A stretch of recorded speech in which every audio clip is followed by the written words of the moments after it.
As first episode of Dexter Original Sin begins, a police car speeds down the road with Dexter Morgan in the back. Dexter is rushed to the hospital after being shot. The staff manages to get his heart beating again. Dexter says it's true that your life flashes before your eyes. In a flashback, Dexter is born. Laura Moser says she's going to name him Dexter. Dexter examines a dead body and tells others that he's trying to experience death. Once he finishes, Dexter is told he'll make an excellent surgeon one day. When Dexter says he didn't feel anything, he's told that's what makes him special. Captain Aaron Spencer catches up with Harry Morgan at a crime scene. Tanya Martin tells them to stop until forensics has finished with the crime scene. She reminds them to use booties. Detective Bobby Watt and Detective Angel Batista say the intruder cut the screen door. The parents were shot at point blank. Harry Morgan is convinced that there was only one intruder. He believes the intruder turned off the television. Vince Masuka is asked to run the remote control for Prince. Later, Dexter has dinner with Harry and Deborah Morgan. Dexter mentions a party and says he probably won't go. Deborah says she'll represent and go. Harry says he's okay with Deborah going as long as she takes Dexter. Once she gets upset and storms off, Dexter tells Harry that Dr. Rivas said he did a good job. Harry reminds him to stick with the plan because this has to satisfy his urges. Dexter arrives at the University of Miami. He finds Masuka, who has set up a booth to tell students about his work. Dexter tells him that his father works for Miami Metro. Masuka tries to flirt with a girl passing by. He tells Dexter to leave. At the Miami Metro police station, Captain Spencer complains about the recent crimes. He says they have 3 home invasion sites in 3 counties. There are 8 fatalities, including 2 children. Tanya Martin interrupts to say she has something. She says the partial they took from the VCR remote gave them 4 hits, with the most likely being Levi Reed. Captain Spencer wants to arrest him now. Reed is taken into custody. Dexter says he spent a lot of time fantasizing about the deed before actually doing it. Deborah catches him and tells him to come on. They arrive at the party. Sophia questions why Deborah brought her brother. Deborah asks Dexter to disappear for 2 hours and not to talk to her until they need a ride home. Deborah immediately begins drinking. Dexter complains about the party being unsanitary. Seconds later, he's told that Deb and Andy were drinking and she blacked out. Dexter rushes upstairs to help Deborah. He finds Andy with his sister, who is unconscious. They begin fighting and rolling down the stairs. Dexter punched him a few times and contemplates grabbing a knife nearby. Deborah stops him before he can. She accuses him of publicly humiliating her. Dexter tells her what he saw. Sophia comes down and finds out what happened. Dexter takes Deborah home. He tells Harry that he made lots of friends. Harry says he can't sleep unless he knows his kids are home safe and sound. In a flashback, Harry finds his son drowning in the pool outside.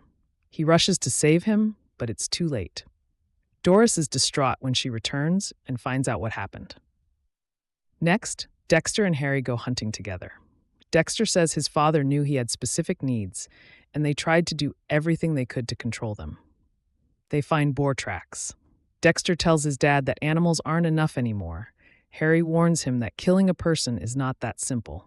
Dexter confesses to his dad that he almost killed Andy at the party last night. Deb stopped him before he could kill Andy. Harry collapses. Dexter picks him up and takes him to the hospital. For the first time, the idea of death became excruciating for Dexter. In the lobby, Deb curses multiple times and tells Dexter she's not okay. They soon learn that Harry had a heart attack. He's currently stable. Moments later, the doctor tells Harry he's going to need to undergo further testing. If all goes well, he could be home by the end of the week. Dexter believes he was the stress causing his father's problems. At home, Dexter and Deb talk about the upcoming volleyball game. Dexter says he'll come since they're supposed to support each other. Deb gets upset because she believes her dad will continue doing self-destructive stuff when he gets out. She begins throwing away stuff in the fridge. Dexter says the next few days of Harry's hospitalization were odd. His condition didn't improve, and Dexter realizes that grief is like an ocean. Sometimes you can only swim, but Dexter planned to do much more. A woman died in the hospital, and Nurse Mary cuts out her obituary in the newspaper. Dexter says he realized that Nurse Mary may be a fellow traveler. He confronts her and asks why his dad is getting worse. Dexter tries to find out what she's been giving him. Mary claims Harry made a lifetime of bad choices, so they can only give him medicine to help him come out on the other side. She claims this will pass. Dexter decided it would be Mary who was going to pass.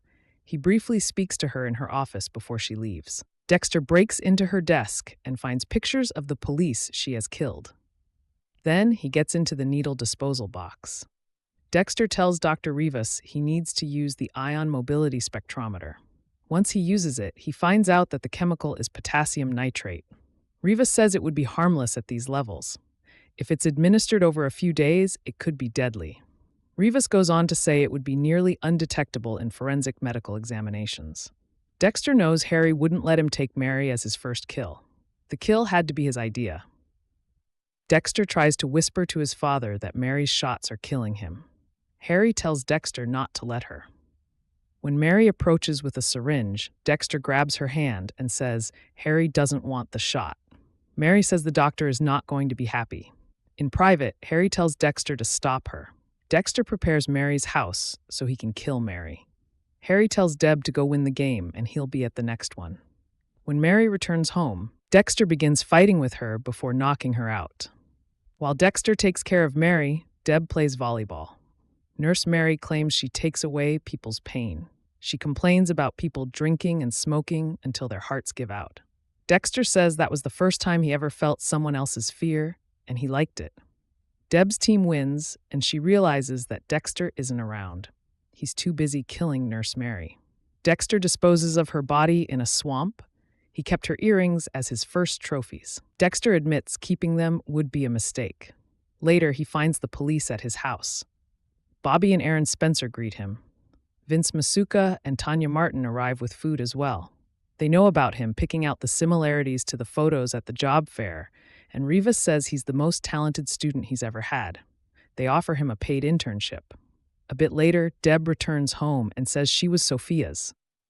She reminds him that he didn't come to the game. Deb begins throwing out the stuff that Harry's work friends brought over. Dexter graduates. Deb arrives there and reminds him that they're family. At the hospital, Harry tells Dexter that he did it. Harry leaves in a wheelchair. At home, Harry and Dexter talk about the nurse and her murder. Dexter insists she'll never be found. He says it felt right. When Harry is alone, he begins crying because change is never easy for him. Dexter goes to work him with to accept the internship. Vince tells him he has a lot to learn. Episode 2 of Dexter Original Sin begins with Dexter starting his first day at Miami PD. Tanya is quick to put him in his place after showing him around, gives him a pager, and keeps him on a tight leash. Harry is teased at the station by his buddies, but these laughs soon pave way for the crux of the issue this episode. Judge Powell's child has been kidnapped and thrown into a room. Word spreads to Miami PD, and it could well be linked to the drug trade sweeping across the state. In the past, they had a lot of issues with this, and Harry was part of the task force to try and sort it out. Dexter shows up at his first crime scene, and he can hardly contain his excitement. A man is lying on the ground with a bullet wound in his head and a pool of blood. Unfortunately, Dexter is not here to discuss the crime scene, at least not yet, as instead he's sent across the road to get coffee. When he gets back, Dexter checks over the body and the blood spatters, but he's teased by the other guys in the process. Harry gets involved here and encourages his son to bite back with humor of his own, given it's their coping mechanism for looking at bodies all day. Harry knows all about blending in, given in the past he pretended to be a druggie in order to bust a couple of guys out dealing drugs. One is a woman called Laura Moser, who happens to be Dexter's mom, of course, and the other is a man named Joe. Harry's play here is to use Laura as an informant in order to find out where Estrada is, who happens to be the hotshot dealer in town. Simultaneously, there's trouble at home too, as Harry and his partner are struggling to have kids. Back in the present, Deborah is the odd one out through all of this, given she doesn't have the same bond that Harry and Dex have. She's also unaware of the secrets they're both keeping with one another either. So there is that. Dex contemplates whether all of this is behind him, so he decides to reminisce as a way of trying to keep his urges at bay. Harry has enough of his plate with Dexter, who tries to win the hearts of his fellow detectives with a plate of vegetables. It doesn't work, obviously, but he also has to contend with Deb back home too, who continues to feel like a spare part in the family. While rooting around in Dexter's room, she ends up finding the earrings inside a VHS box. She shows up at the pawn shop and learns that they're fake. Instead, she sells her pearl necklace, which happens to be something she received from her mum. Dexter, however, appears to have his sights set on a new target, Ferrer, a killer who ended up responsible for the deaths of a mother and son, all thanks to greedy loans. Dexter is like a shark that smells blood, and he soon moves in for the kill, determined to avenge the Carvalho family. At the Miami PD, a severed finger from Powell's kid is brought in for forensic examination. This was sent to Powell's house, and his son has been missing for 72 hours now.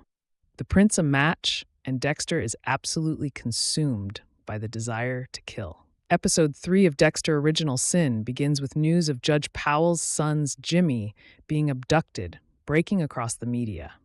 Dexter is out for blood, but Harry is worried that this case could bring up some old childhood trauma for him. Those in the PD try to work out exactly who may be responsible, but given he's a judge, that's a long list of people with a chip on their shoulder. With no ransom note or much evidence to go on, they're pretty much in the dark. The next morning, Detective Maria Laguerta shows up for work. She's a hotshot and here to clean things up, given the PD have bad press in the Miami Herald. The captain is not particularly happy about this and tasks Harry with keeping an eye on her moving forward. While he has his eyes on Maria, Dexter starts to scout out Ferrer, working out how to kill the guy. He breaks into his house and roots through his stuff, where he finds a notebook with all the different killings he's been responsible for. Or, as he writes out, their payments paid in full. There's extra drama in the middle of this, though, back home. Dex is shocked when he finds Deb's friend, Sophia, wearing the nurse's earrings. As a result, he strikes a deal with Deb. In exchange for scoring her coke for her party that weekend, he'll get the earrings back. When Harry finds out that Dexter took a memento from the nurse, he's shocked and reprimands his son outside. Harry demands he get rid of the earrings, as it's way too risky. While this is going on, Dexter prepares to head out and confront Ferrer. It doesn't take long for him to get in, with the name Patrick Bateman on his fake ID. He gets $500 as a loan payment from Ferrer and uses the cash to buy Sophia some new earrings. Jen is all on board with the idea of her brother and bestie getting close, but Dexter, of course, has other things on his mind. Dexter also decides to cut his own brand of coke for her, using some pills and household items to make it seem like the real thing. After, Dexter intentionally loses some money at a seedy bar in order to encourage Ferrer to think he's a lowlife and unable to pay. However, the real play here comes from getting him to pull the trigger. Dexter examines the bullet, which ends up wedged inside a tree. It's an exact match to the one for the Carvalhos. Harry warns Dex, though, pointing out that this is dangerous and he needs to go through him first before doing any sort of investigative work. However, he does succumb to Dexter's whims, and his son explains that this is just who he is, and he's got this. In the past, we see more of Laura and Harry's ties, as Laura works undercover and starts to rise up through the ranks. With Harry's guidance, she starts to become a big deal. Harry keeps an eye on her, though, but unfortunately, she walks right into a trap. Harry and his partner follow, but Laura managed to hold her own in Diego's limousine. Laura manages to bag a meeting with Zenny, and also goes it alone, and more than holds his own. The thing is, his social awkwardness also extends out to Laura too, who clearly wants more, but he knows it's crossing a line and decides not to get involved. Deb's party goes ahead, and while the girls have their coke, Dexter finds himself unwittingly thrown into a romance angle when Sophia heads out and kisses him. Dex is socially awkward, but of course his mind is elsewhere. While Dexter deals with Ferrer, killing him and dumping the body in Alligator Alley, Harry tries to keep his mind on work. As the episode closes out, it would appear that Deb and Dex are back on the same Oj again, but for how long? Fourth episode begins with two rollerblades discovering Jimmy Powell's hanging from a bridge. When the police are on the scene, no one handles the discovery well, including Dexter Morgan. Detective Maria wants to take the lead on the case, but Captain Aaron Spencer sends her and Officer Clark Sanders to the Coconut Grove case. Sergeant Harry Morgan and Detective Bobby are assigned to the Powell case. Harry notices that Dexter isn't handling the body so well and asks Sanders to take him to the Coconut Grove case. Deborah Morgan and Sophia are planning a day at the beach with the volleyball team when Deb realizes that Harry took the truck to work. At the same time, Sanders and Dexter arrive at the Coconut Grove crime scene. Sanders notices Dexter isn't doing so well and spends the next few minutes telling him about seeing his first dead kid when he was 14. That was also apparently the day Sanders decided to become a cop. It is only minutes after this that all eyes are on Dexter, waiting to hear what he's learned from the crime scene. Although Dexter's assessment appears to be spot on, Maria does not appreciate his talents. Deb's teammates are right in the process of learning that they are going to have to take the bus to the beach when Tiffany saves the day with the SUV that her mother bought her last week. Unfortunately, there isn't room for Deb or Sophia.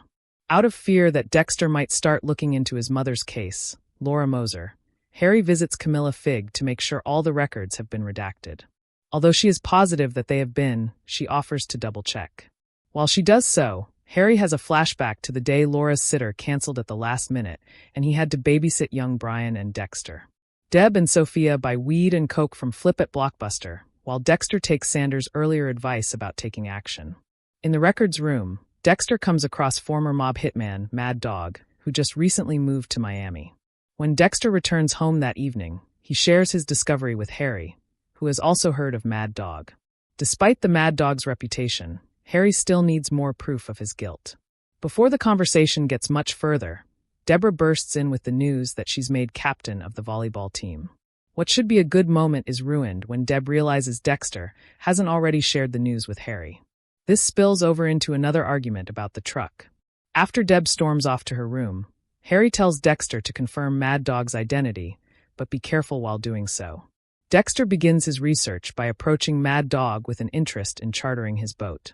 Mad Dog doesn't have a current open, but he has one for the following after. He gives Dexter his business card, which also contains his home address, and tells him to book fast. Although it requires some patience and time, Dexter finds the proof that he needs to satisfy Harry's code.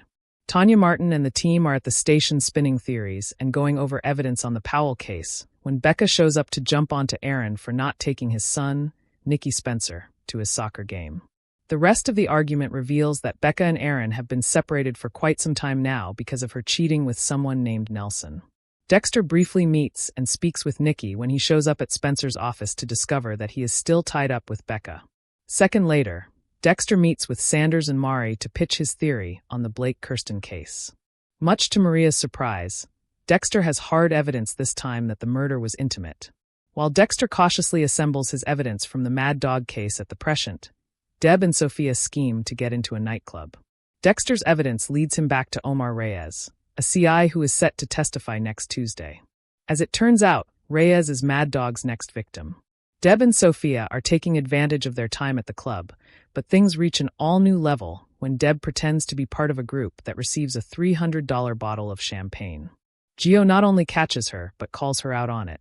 Deborah plays unknowingly, and even more so when she learns the bottle belongs to Iladio Ramirez, Miami's middleweight boxing champion. The two briefly joke a bit more before Gio leaves his card on his exit. Harry isn't in the best of moods after arriving home to find Deb's note in the fridge.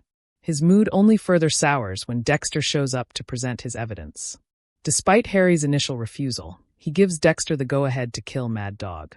After giving Dexter the go-ahead, Harry returns to his earlier flashback, where he tries to teach Dexter and Brian about death after a lizard incident. Dexter thinks he has his plans all worked out when he shows up to charter Mad Dog's boat. Little does he know, Mad Dog has also chartered the other half of the boat to a small family of 3. At the same time, Deb finds a note on the fridge from Harry, telling her that he won't be home for dinner. Instead of using the money he left for takeout, Deb calls Gio. Gio arrives to pick Deb up in a convertible with a 5-disc changer and a working car phone. Deb verifies that the car phone works by calling home and leaving a message about spending the night at Sophia's house. It's only minutes later when Harry arrives home to receive the message. After opening a fresh beer and sitting down on the couch, he looks at his ticking watch. Something about this causes another flashback to the end of his babysitting affair. Laura arrives home to find Harry, Brian, and Dexter asleep. After Harry wakes up, she excitedly explains how she is moving up in the ranks, and Estrada has even been mentioning her. She comes on to him again, and he tries to refuse her until he gets to the door. At the same time, Mad Dog's record player blares to life. When he goes to turn it off, he is smashed in the back of the head with one of his own guitars by Dexter. Mad Dog wakes just in time to escape Dexter. There is a brief struggle in which Mad Dog manages to escape his restraints and get into the street. Dexter will briefly chase him into the street until he is smashed by a speed vehicle. That's where the episode ends. Fifth episode begins with Dexter Morgan scrambling in the wake of Mad Dog's death. With the exception of one close call, he manages to make it back to the house and clean up before the police arrive and leave unscathed. The same cannot be said when Dexter arrives home to find a very concerned Sergeant Harry Morgan waiting for his arrival. An argument ensues and abruptly ends with Dexter being ordered not to leave the house, even to go to work. Elsewhere, Deborah Morgan gets all kinds of looks from her teammates as Gio drops her off at school in his convertible. While Dexter stews at home and eats Deb's brownies, Harry visits the morgue to find that there are no suspicions of homicide in the Mad Dog case. Later that day, DA Elaine Zhu runs Harry and the team through a mock trial for the Shapiro case. After the brief mock trial, Harry has a flashback to the night that he tried to tell Laura Moser they couldn't hook up again. Things did not go as he expected, and they hook up again. In the present, Deborah arrives home to find Dexter all spaced out on her pot brownies. She tries to leave for an outing with the team, but he won't let her. After Deb eats a brownie of her own, they end up watching black and white and TV and eating loads of junk food. At one point, Deb becomes depressed and wants to talk about their mother. Dexter indulges her until she asks if he thinks their mother, Doris Morgan, would have been proud of them. He says he doesn't know and tells her that he did something bad and doesn't think he'll ever come back from it. He is on the verge of telling her what he did, but doesn't. The following morning, Harry awkwardly says a few words about the anniversary of Doris's death. Deborah schedules for them to meet back at the house at 5 so they can visit her grave together. Harry also tells Dexter that he's going back to work. At work, Harry makes Dexter fingerprint Evan, the guy that hit Mad Dog, just to make sure that he doesn't recognize him. Dexter does this while he is being interrogated by Detective Maria Laguerta. Not only does Evan not recognize Dexter, but he thinks he's being charged for Mad Dog's murder. When Maria tells Evan that your mistakes don't have to define you, Dexter takes it to heart. He realizes that if he wants to kill again, he will need to learn from his mistakes. Dexter returns to the forensics lab to find Tanya Martin down in the dumps because her favorite horse is being put down after breaking its hind leg during a race. This eventually leads to Dexter deciding to use the same horse sedative they used on Tanya's horse to paralyze his victims. In court, Alan Barnes accuses Harry of profiling Levi Reed before handing the questioning off to Carol Shears. Carol asks Harry if all the evidence puts Reed at the Shapiro house. When he says yes, she introduces Reed's girlfriend, who previously tried to alibi, but Harry wouldn't accept it because she was high. The case is dismissed on suppression of evidence. Captain Aaron Spencer, Patrick Dempsey, doesn't take this well and gives Harry the rest of the afternoon off. Dexter visits the local horse park and stages a runaway horse so he can sneak into the vet's office and get the horse tranquilizer needed to paralyze his victims. Deb is the only one to make it to the 5 o'clock anniversary meeting for Doris. Instead, she calls Gio to take her to the graveyard. He even shows up with flowers that Deb puts on the gravesite after pouring out her heart. By the time Harry shows up at the cemetery, there is nothing left but the flowers. This causes Harry to remember a restless night at Laura's. When he gets up to stretch his legs, he finds young Dexter drawing a family picture, including Harry, and puts him to bed. Laura happens to see this and gets him to admit that he had a son around Dexter's age who died. Even later that night, Harry returns home to find that Doris is pregnant. Harry is at his favorite bar drinking when he's joined by Spencer, who tells him that the mayor wants someone to take the fall for what happened today in court. Although that someone is Harry, Spencer and Harry's otherwise impeccable record saved his job. Harry will, however, have to go back to working the bottle of the barrel homicide cases with Maria. Harry ends up spending too much time at the bar and overdoing it with the drink. Later that night, he ends up at Reed's and is just about to shoot him when Dexter intervenes with the horse tranquilizer. Much to Harry's surprise, he wakes naked and strapped down to Dexter's table. Dexter spends the next few minutes telling him everything that he's learned from his mistake with Mad Dog. When Dexter frees Harry, he tells him to use smelling salts when he gets Reed, so he doesn't have to wait so long for him to wake up. The episode ends with Dexter visiting his mother's grave, while Deb sleeps with Gio. Sixth episode begins as Captain Spencer's ex-wife and son are packing up the car for a trip. She's attacked by a masked assailant, and his son is quickly and quietly whisked away. Meanwhile, Deb tells Dexter she's set them both up on a double date with Gio, her new beau, and Sophia, her best friend who's taken a fancy to Dexter. She even picks out his outfit in the hope of making her quiet brother seem cool for Gio. Before all that, though, Dexter has to go check out a new crime scene. It's a suffocation case, and Dexter soon works out it could be the same person who killed 2 previous bodies he photographed. The MOs are different with each case, but the heart of each murder is the same. The killer wanted to savor every moment. When he gets too into it, however, Harry tells him to step back a little and let the detectives do the theorizing. In another flashback sequence, Harry is grappling with the guilt he has from his affair with Laura. He even tells her he thinks they should stop seeing each other now that his wife is pregnant. Back at Miami Met, Dexter is trying to formulate a plan to kill Levi Reed. But chaos strikes when Captain Spencer gets the news about his son's kidnapping. He's horrified, and things are made even worse when his ex-wife and her new husband show up. The 2 men get in a fight and have to be torn apart. What's more, his ex has little to no information to give him about the person who attacked her. After Dexter embarks on a little Reed stalking, he goes to work the next day and gets an offer from Camilla, who says he can borrow her boat anytime if he wants to use it for the ladies. When he meets up with Harry, he tells him they still have time to find Spencer's son, Nicky. The body of Judge Powell's son didn't turn up until 12 days after the kidnapping, so it's possible he's still alive. In another flashback, Harry listens in on one of Laura's meetings with the crime gang. Things get tense when they cut off the finger of a betrayer in front of her, but she makes it out unharmed. Still, it's enough to shake up both her and Harry. That night, Dexter and Deb go on their double date. He gets off to a rocky start, but soon settles down and even starts flirting with Sophia. When a guy bumps into Deb, Gio gets pretty aggressive, but the group brushes it off and continue to have a fun night. A very fun night for Dexter, who gets a pretty unexpected gesture of affection from Sophia in the bathroom. Later, Deb convinces them to help her steal the new truck of her volleyball team rival, Tiffany.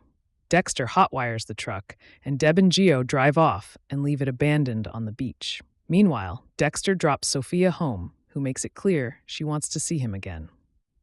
Harry is back at work, getting increasingly frustrated that he can't help out on the Spencer case after being demoted for his mistake during the Levi Reed investigation. In another memory, he argues with Laura, who doesn't want to be an informant anymore after her scare. Their conversation is quickly interrupted when he has to run to the hospital to see his wife, who has just given birth to baby Deb. When he gets there, she reveals she knows everything about his affair and tells him he has to end it. Dexter goes back to stalking Levi Reed later that night and accidentally bumps into colleague Clark outside of a gay bar. When Reed stops to urinate in the street, Dexter drugs him and takes him back to his murder setup. When Reed awakens, bound down with plastic, Dexter forces him to admit to killing the families. He also tells him that once he's killed him, this would officially make Dexter a serial killer, since Reed would be his 3rd victim. Reed confesses that he wanted to see them beg for their lives, but also points out that the 2 men aren't so different at all. As he notes, Dexter loves killing people just as much. Dexter pushes back, however, telling him he doesn't kill innocent people. Finally, he stabs Reed to death. Back at the office, Assistant Chief Borley runs a staff meeting to analyze everything they know about the kidnapping case. Unfortunately, it's not looking good.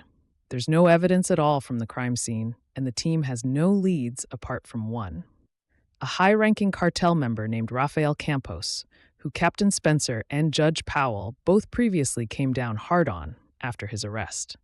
Harry later finds Spencer in his office and comforts him, telling him there's no way to ever stop worrying about their kids. Meanwhile, Nicky finds himself in the same dingy cell Judge Powell's son was kept in. He's alive for now. The episode ends with Dexter running into a bit of trouble. As he drives towards the swamp to dump Reed's body in the water, he gets stopped by a cop who tells him it's now an active crime scene. Someone has found the arm belonging to Tony Ferrer, a huge piece of evidence that could lead everything back to Dexter.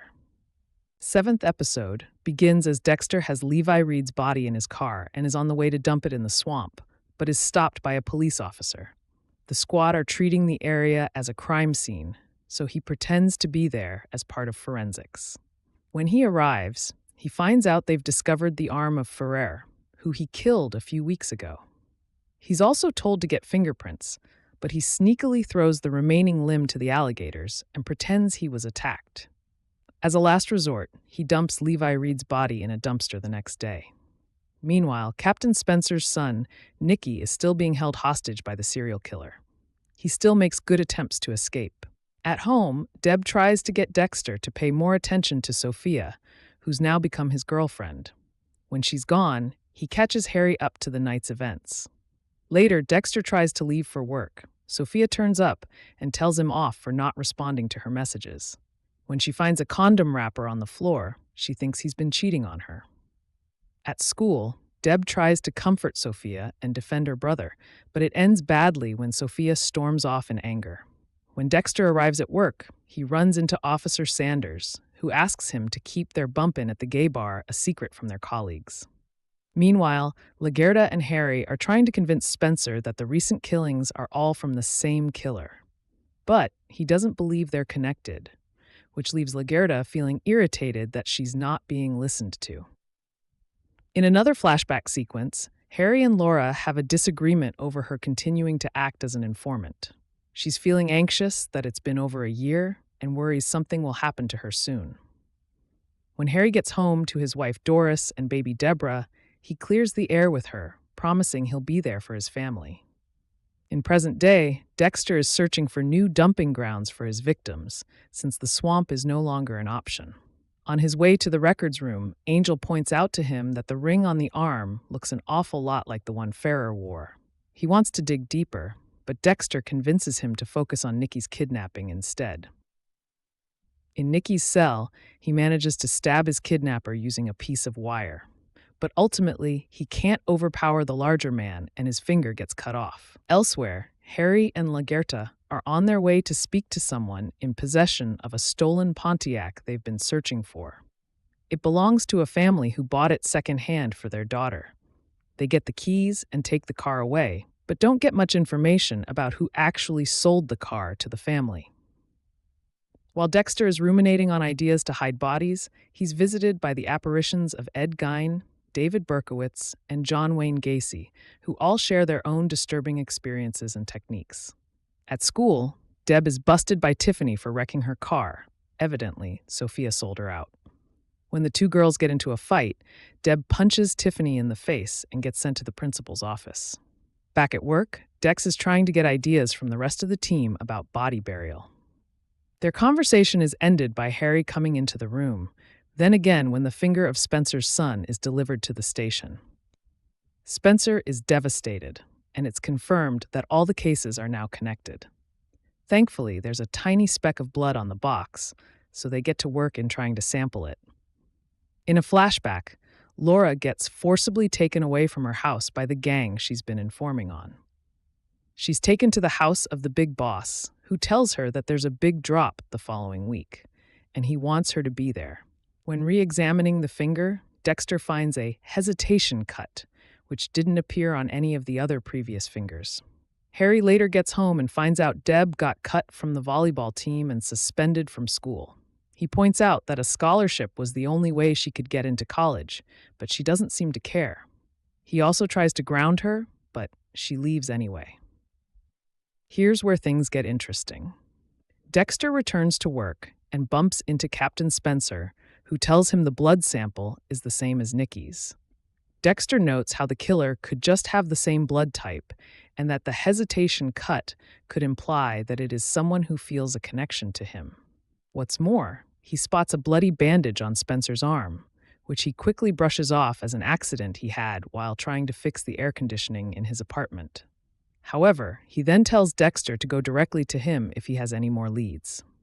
Could Spencer be the one who kidnapped his own son? Is he the serial killer who murdered the previous victims? Just to add to the thought, Spencer is then seen buying kids' meals at the supermarket, the same meals Nikki was being given in his cell. 8th episode begins with Nikki still trapped and time of the essence. Captain Spencer, whom we now know is the psychopath keeping him captive, throws in a bottle of spiked water and some food, drugging him so he can take his clothes. The reason for this will become clearer later on. Meanwhile, Dex is tasked with looking for Deb as Harry heads off to chase up some leads on this serial killer case with Maria. Dex wants in, though, but Harry reminds him he has a darkness inside him, and he's currently infecting everybody with that. So to try and remedy that, he's tasked with finding Deb. Dexter does the rounds, speaking to Sophia, who has a new boyfriend now, and attempts, and fails, to make Dex jealous outside school. Sophia does give him his surname, which does the trick as Dexter manages to find Gio's address. Unfortunately, Captain Spencer swamps him with busy work, coming in the form of cold case blood spatters to look over. However, this has an adverse effect because Dexter realizes that the captain is hiding something. Dexter follows Spencer out, where he hands over a yellow bag to some guy, who in turn shows up at a suburban house with a garden gnome at the front. Before he can continue the investigation, Dexter gets a call from Harry.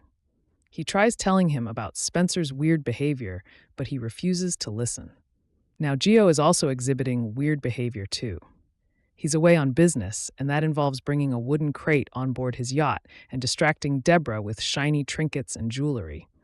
When she tells him she loves him, he doesn't reply. It turns out he actually has a fiancée called Ariana. Gio soon shows his true colors when Deborah goes sniffing around, and he kicks her off the yacht and strands her on the island alone. Thankfully, Dexter shows up and manages to save her. Harry has his own issues as he and Maria chase up a guy called Paul Petrie. However, they soon discover that he's actually dead, having been killed thanks to blunt force trauma 3 weeks back. The last few months of his diary have been completely ripped out too, which could well point to a former patient being the culprit. Unfortunately, the man was busy and has over 300 separate patients he was seeing. With all the patient files at their disposal, it's now the simple task of going through every individual case file and finding anything that looks untoward. Harry notices one in particular. Brian Moser could be the key. Has recently been discharged, and he happens to be Laura's other son and Dexter's brother. He knew about Harry and Laura's affair, and this caused problems because Harry and Doris only wanted to adopt Dexter and not him when she passed. Harry decides to hide the evidence, but it now becomes clear that this is their serial killer. During flashbacks, we see more of Laura and Harry's ties, which unfortunately involves Estrada and his men figuring out that Laura is dirty and working with the cops. This obviously doesn't go down well, given she's on the verge of busting his operation that night. Naturally, Estrada and his goons show up in the afternoon and hold the kids up at gunpoint and take them to the dock, locking them in a shipping container. Back in the present, Dex takes Deborah back home, where she ends up sobbing alone. Dexter is called out by work because they've received an anonymous tip surrounding Nikki Spencer. Apparently, he's been seen at a known cartel stash house. Forensics want them to process anything and everything they find. This house, as it turns out, is the same one that the shady men entered after receiving that bag from Captain Spencer. It turns out Nikki's clothes were inside that bag, and Spencer orchestrated all of this to frame these men. A shootout eventually ensues, with the cartel members killed, but Bobby has also been shot too. Dexter checks over the crime scene and notices that same yellow bag that Spencer handed over, realizing that he planned the whole thing. As the episode closes out, we cut back to Laura and the kids in the flashback, who find themselves in serious trouble as Estrada shows up with his goons. They wield a chainsaw and kill a man inside the shipping container with them. Dexter, however, watches the whole thing. Ninth episode starts with us seeing Brian, who winds up with another victim. This, as we later find out, happens to be the woman from the adoption agency, Barbara. When Harry and Maria show up, the latter pulls her colleague aside and brings up the file he snatched from Tampa. Here, Harry reveals the truth, at least some of it, regarding his connection with Laura. During flashbacks, Harry admits the truth about his affair to Spencer, who promptly takes his badge. However, he does agree to continue with a search down on the docks for her whereabouts, knowing that one of the shipping containers will hold her inside. After several days, they find the boys, but everyone else is carved into pieces, including Laura. This completely breaks Brian, who ends up watching all of this while Harry snatches up Dexter first. Harry has always had an affinity toward Dexter over Brian, and we're definitely not seeing everything here. In fact, Brian ends up going psycho one day and tries to choke out Deb while she's in her cot. He goes off the rails, putting his fist through the window afterwards, and eventually is taken away from Dexter. Maria is determined to find out what she may be missing here and shows up at the archives, looking through Moser's history.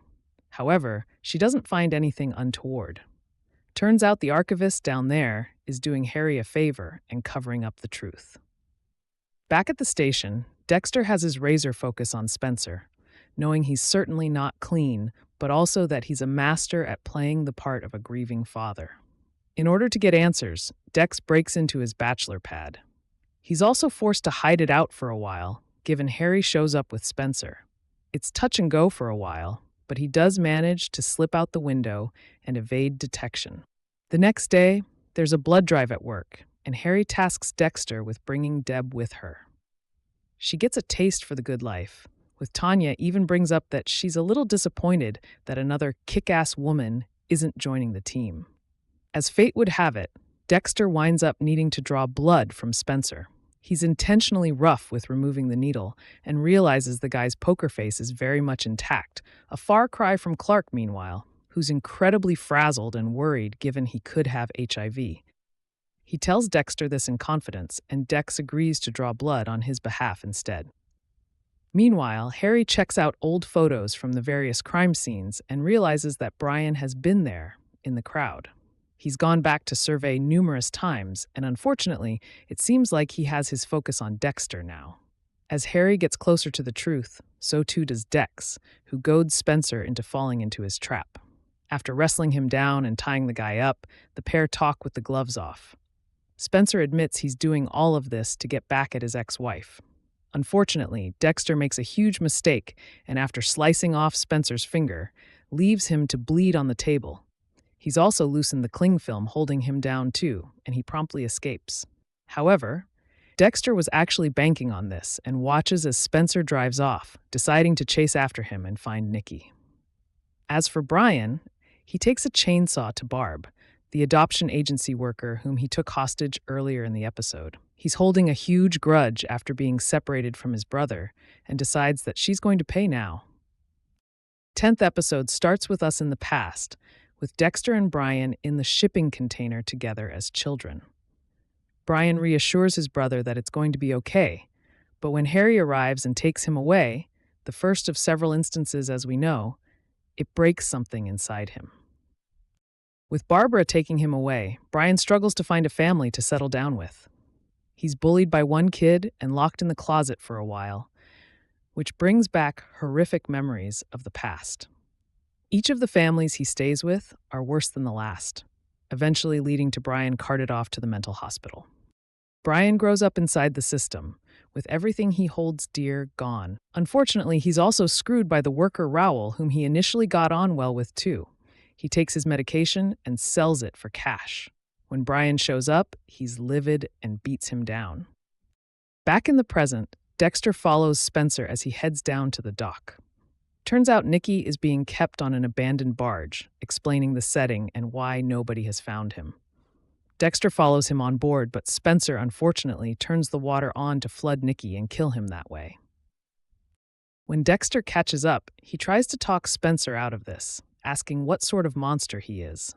Spencer rushes off, and Dexter has a big decision to make. He chooses the right option, staying to save Nicky, prying the chain from the ground, and saving the young kid before it's too late. After taking him outside and firing a flare into the air to attract the cops, Dexter goes on the hunt for Spencer. Meanwhile, Harry finds out about Barbara, who has been carved up with a chainsaw.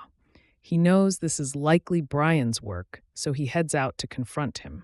Here, we learn that all the victims do have a common trait. They're part of Brian's life in one way or another. They are people who have wronged him, including the kids who bullied him at the foster homes. There's also another side to this.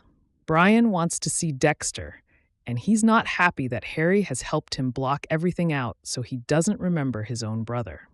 Harry explains that he did this to give Dexter a fresh start, free from all of the pain and hurt in his life. He's had a chance to thrive as a result. Harry tries to convince him off this murderous rampage and offers him a chance to turn himself in.